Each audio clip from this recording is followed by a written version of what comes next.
Bienvenidos a El Umbral Fantasmal. Yo soy Marcos Varela, su anfitrión, y hoy vamos a cruzar juntos una frontera donde la razón se diluye y los sueños pueden volverse reales. Nuestra invitada de esta noche es una mujer con una visión muy poco común sobre las pesadillas. La doctora Mariana Duarte es psicóloga clínica, investigadora y, según algunos, casi una médium del subconsciente. Mariana, gracias por estar aquí. Gracias por invitarme, Marcos. La mayoría de la gente cree que las pesadillas son simples imágenes del inconsciente. Yo no estoy tan segura. Algunas se sienten demasiado vivas, persisten, dejan señales y a veces se repiten, como si esperaran algo de nosotros. ¿Y usted cree que hay algo más allá del sueño? ¿Algo real? Creo que el sueño puede ser una puerta, a veces cerrada, a veces entreabierta y a veces alguien o algo la empuja desde el otro lado. ¿Nos podría compartir alguno de sus casos más inquietantes? Por supuesto. Empezaré con Tomás, arquitecto, 38 años. Llegó a mí con insomnio y un miedo profundo que no podía explicar. Soñaba con un apartamento, pero no uno real, uno que cambiaba, uno que lo encerraba. Lo que van a escuchar es su historia, tal y como me la contó. Me desperté, en un sofá blanco. No era el mío. El cuarto era minimalista, sin ventanas, paredes lisas, demasiado limpias. Silencio total. Pensé que estaba soñando. Me levanté. Solo había una puerta. La abrí y entré en otro cuarto, idéntico, mismo sofá, misma nada. Cerré la puerta. Al abrirla de nuevo, el pasillo había cambiado. Era más largo. La luz titilaba como en una película de terror. Caminé, grité, pero el sonido no rebotaba. Era como si las paredes absorbieran mi voz. El aire se volvía más denso. Me costaba moverme, como si algo me empujara hacia atrás. Vi un espejo. No había ninguno antes. Me acerqué y no tenía rostro. En el espejo era solo una silueta negra. Corrí. Abrí otra puerta, otra sala. Esta vez había un cuadro en la pared, una pintura borrosa, como si la hubieran mojado. Daba la sensación de que la figura en el cuadro me observaba. Empecé a escuchar pasos, lentos, pesados. No venían de mí. Me escondí detrás del sofá. El sonido se acercaba, más y más cerca. Las luces se apagaron. Silencio total. Y entonces algo me susurró al oído: «No puedes salir de aquí». Me levanté de golpe. Traté de abrir una puerta, cualquier puerta, pero cada una me devolvía al mismo lugar. Al principio, al sofá, y ahí estaba, una figura alta, sin cara, con brazos anormalmente largos, parada frente a mí. No se movía, solo existía. La vi levantar una mano, señalarme. Yo grité, pero nada salió de mi boca, y desperté. Estaba sudando, jadeando, sentado en mi sofá, y durante unos segundos pensé que seguía allí.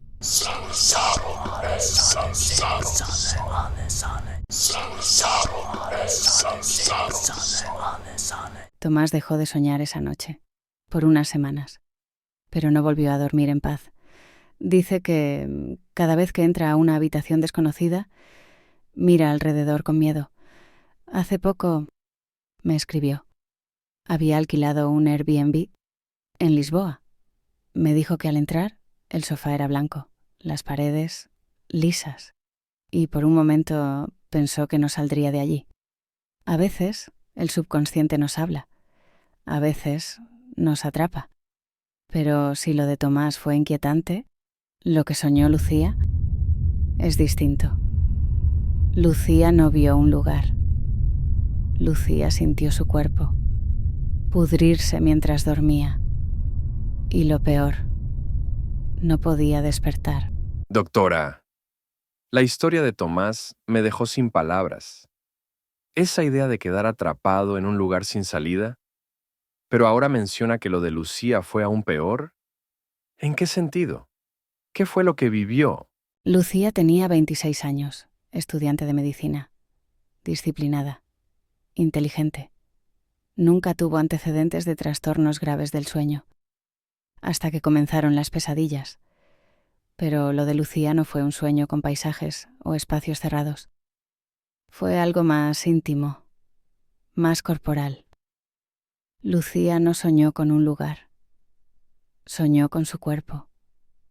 Un cuerpo que empezaba a descomponerse. ¿Descomponerse? ¿Como si viera su cuerpo deteriorarse? No como si lo viera desde afuera. Lucía sentía cómo su cuerpo se pudría desde adentro.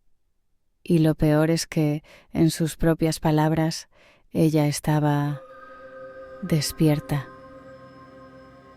Lo sentí primero en la piel, como si ardiera, pero no por calor. Era como si algo, bajo la superficie, se estuviera moviendo. Me miré las manos. Los dedos estaban grises, resecos, agrietados, como ramas muertas. Intenté moverlos y se quebraron. No sangraban, solo se deshacían. El olor era ácido, a carne, a humedad, a muerte lenta. Quise gritar, pero mi garganta ya no respondía. Estaba cerrada, seca, rígida, y sin embargo, yo seguía despierta. Sentía la piel del abdomen romperse en capas, los órganos colapsar, mi pecho se hundía, mi lengua se disolvía contra el paladar. Quise cerrar los ojos, pero ya no los tenía, solo cuencas vacías. No era un sueño, no era un delirio, era yo, y era real. Dios mío. Pasó el tiempo, no sé cuánto. No había relojes, ni luz, ni cambios.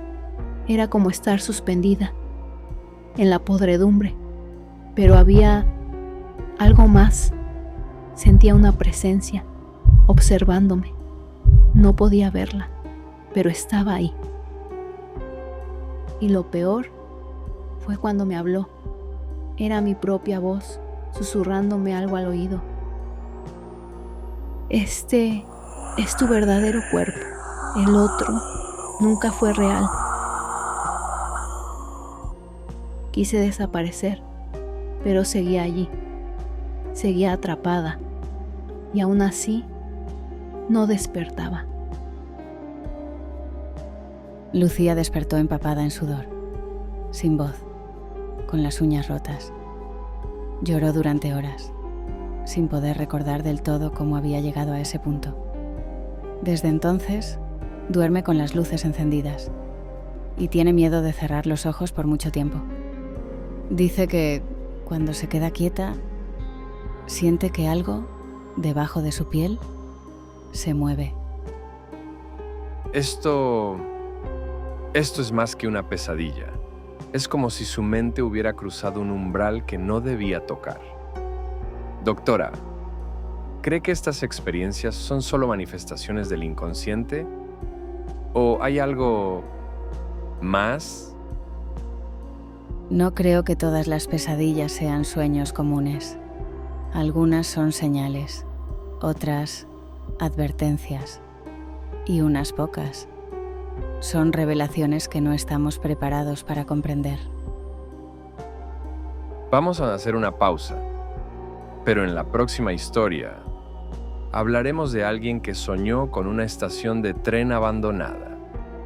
Una figura lo esperaba en el andén, y cuando despertó, la encontró parada al otro lado de su cama.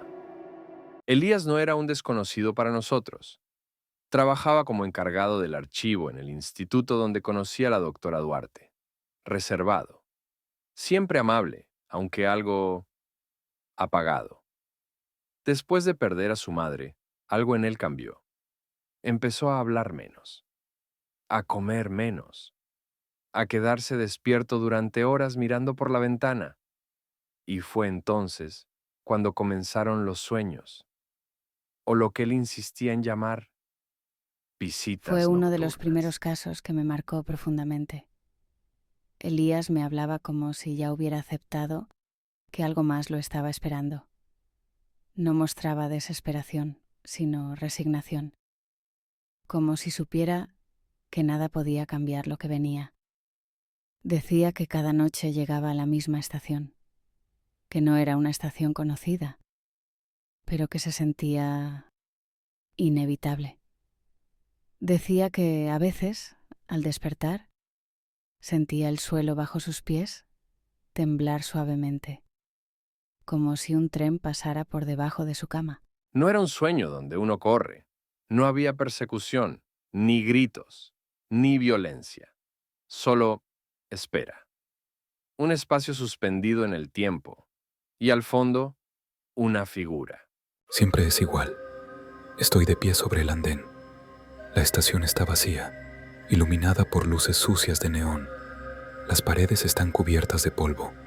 Todo huele a humedad, pero no hay sonido. Solo el silencio, cargado. Frente a mí, al otro lado de las vías, hay una figura. Nunca se mueve, nunca habla, pero me mira. No tiene rostro, no tiene detalles. Y aún así, sé que me observa. Y lo más terrible es que empiezo a reconocerlo. Una noche, vi algo diferente. La figura sostenía un pequeño objeto, una maleta vieja, idéntica a la que usaba mi madre, y me hizo una seña, no con la mano, sino inclinando levemente la cabeza hacia mí.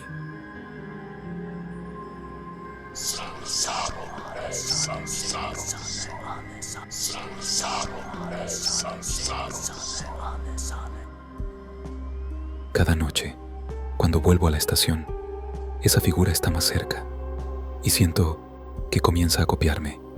Imita mi postura, mis gestos, incluso mis tics. Es como si intentara reemplazarme. Una noche levantó una mano, igual que yo, pero no al mismo tiempo. Iba medio segundo adelantado, como si él supiera lo que yo iba a hacer. Antes de que yo lo hiciera, me entró un frío que no venía del aire. Era interno. Me giré.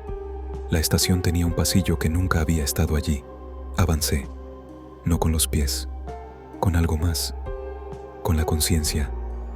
Las paredes eran de piedra y al fondo vi retratos de mí, pero no eran dibujos, eran fotos de momentos que no recordaba haber vivido.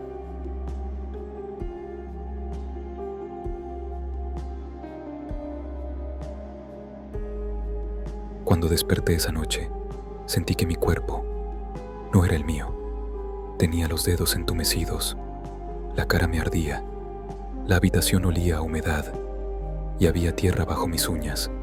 No podía explicarlo, pero algo había estado allí y se había llevado una parte de mí. Las luces parpadeaban sin razón.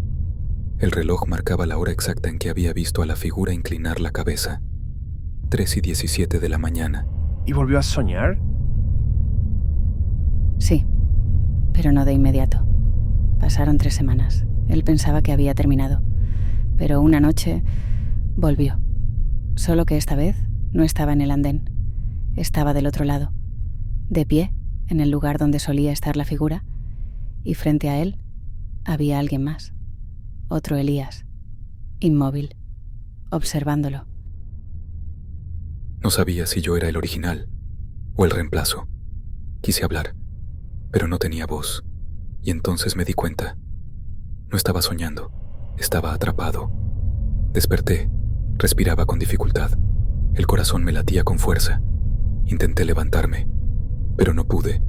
Y entonces la vi, la figura, parada, al otro lado de mi cama, inmóvil, como si esperara que durmiera otra vez, para seguir el intercambio.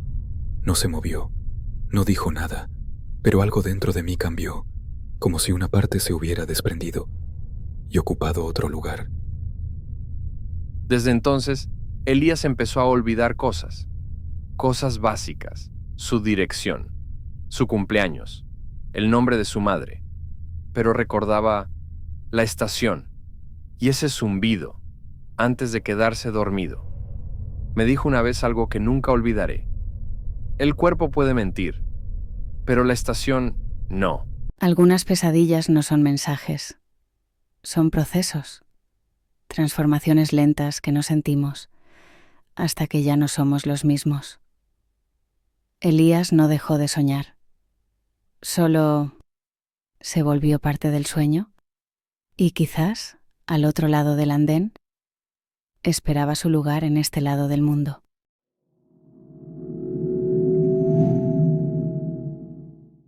Y si lo que soñamos puede copiarnos, imitarnos, ¿cómo sabemos si seguimos siendo nosotros al despertar?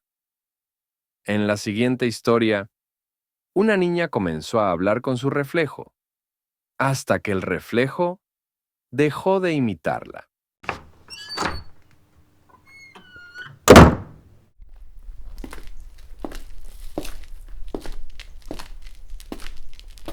La historia de Elías fue la más difícil de escuchar, pero hay una más.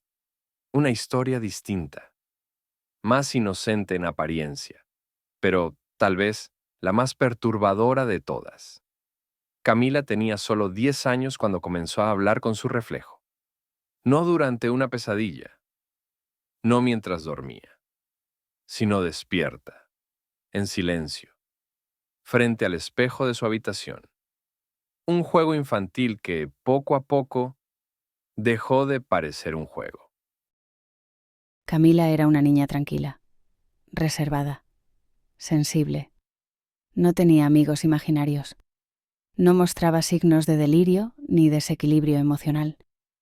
Solo mucha curiosidad y una manera particular de observar el mundo.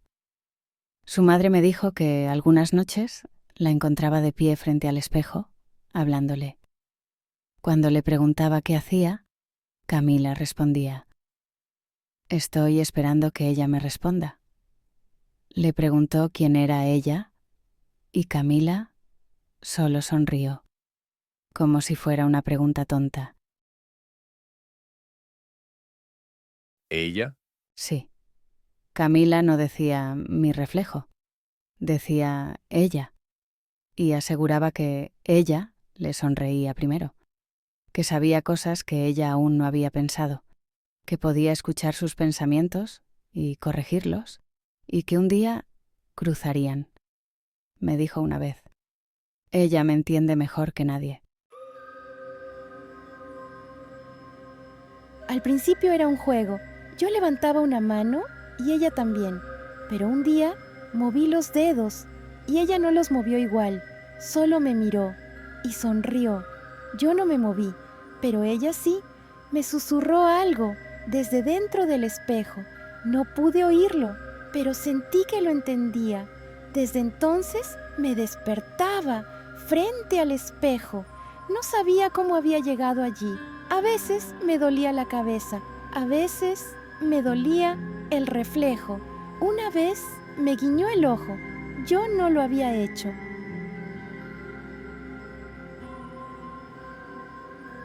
Su madre comenzó a preocuparse cuando encontró dibujos que Camila no recordaba haber hecho.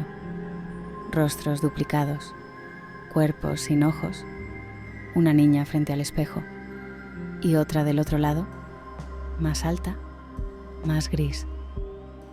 Durante una sesión, Camila me dijo: «Ella está aprendiendo a caminar como yo, a hablar como yo, pero su voz aún suena hueca». Pregunté si le tenía miedo y me dijo: «No, pero creo que ella me tiene miedo a mí, porque yo aún estoy viva». Una noche, ella me dijo que yo estaba cansada, que podía descansar un poco, que ella cuidaría mi lugar, solo por un rato. Me dormí frente al espejo y cuando abrí los ojos, estaba del otro lado. Vi mi cuarto, vi a mi mamá, vi mi cuerpo, pero no podía moverme. Toqué el vidrio, pero no hizo ruido. Toqué mi rostro, pero no lo sentí.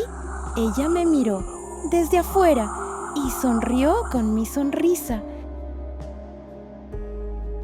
Intentamos muchas cosas: alejar los espejos, cambiar su habitación, Pero Camila ya no dormía. Se quedaba despierta toda la noche, con los ojos fijos en el espejo. Decía que no quería dormir, porque ella estaba esperando, y que si cerraba los ojos, le abriría la puerta. Camila desapareció 3 días después. La policía no encontró rastros. La casa estaba intacta. No había signos de entrada ni de salida. Solo el espejo tenía marcas de dedos por dentro. Y un susurro quedó grabado en una grabadora infantil. Gracias. A veces, la pesadilla no ocurre mientras dormimos. Ocurre cuando estamos despiertos. Y nadie nos cree. El reflejo de Camila nunca volvió a moverse de forma extraña. Ahora solo la copia. Perfectamente. Pero si uno se fija bien, en sus ojos no hay reflejo alguno. Y si uno se queda demasiado tiempo mirándola, parece que comienza a moverse antes que vos. Las pesadillas que compartimos hoy no fueron cuentos, fueron memorias, fragmentos de realidades que no caben en lo lógico. Y si en algún momento sentiste que algo te observa desde el otro lado, quizás no estés soñando, estás cruzando el umbral.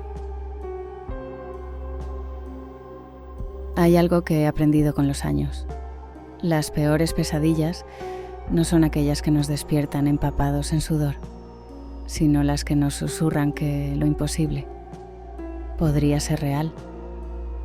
He escuchado relatos de personas que, tras soñar con fuego, despertaron con cenizas en sus manos, de otras que vieron morir a alguien en su sueño y al día siguiente lo encontraron sin vida. Algunos dicen que es coincidencia, otros que es autosugestión, pero hay quienes han cruzado una línea, una delgada línea entre el sueño y el acto. Gente que por miedo o por obsesión ha hecho cosas terribles. Y lo más inquietante no es lo que soñaron, sino lo que hicieron cuando despertaron. Pero eso es otra historia.